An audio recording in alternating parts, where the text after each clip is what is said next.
When they say she get it from her mama say you can write body rude is fun, but like tell me in the home. Hi everyone, and welcome back to my channel. If you do not know me, my name is Kalia Imani White, and I am so grateful and happy to have you all with me today. I feel like this is too high. Hold on, y'all. Let me just tilt her a little bit. Okay, I feel like that's better.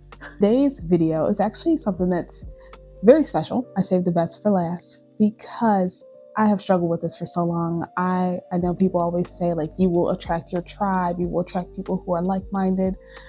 I'm still waiting to attract those people who are like-minded. I'm being patient about it. But the reason that I can't attract people that are like-minded is because we live in a sin-glorified world. Our world does not just tolerate sin, it celebrates it. Things that used to be private are now very public. And things that used to require discernment, they now require applause. And anyone who chooses restraint or discipline or obedience, we're often labeled as judgmental, boring, or outdated. Or my favorite, uncultured. I've been called uncultured so many times. So today I wanted to talk about how to be who God created you to be in a sin-glorified world without becoming hardened, bitter, or self-righteous, of course. So without further ado, let's jump into today's video.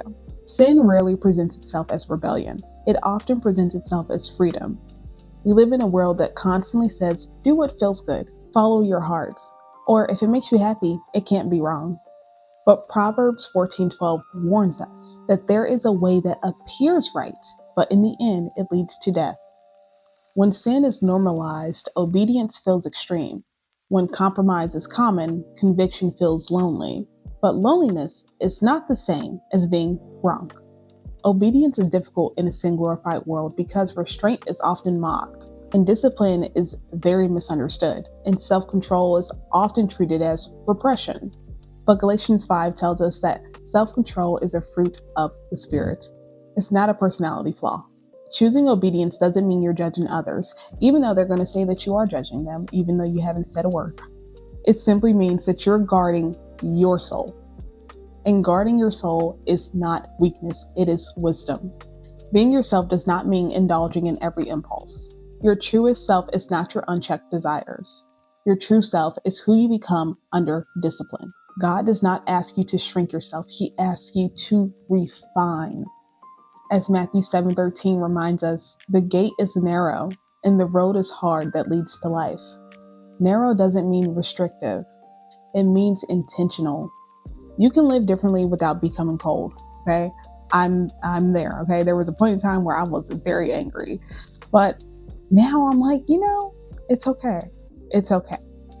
Being set apart looks like choosing peace over popularity, choosing discernment over drama. That's one thing I will not do. I will not argue with you. I just won't. And choosing character over clout. Jesus lived in a broken world without becoming anything like it.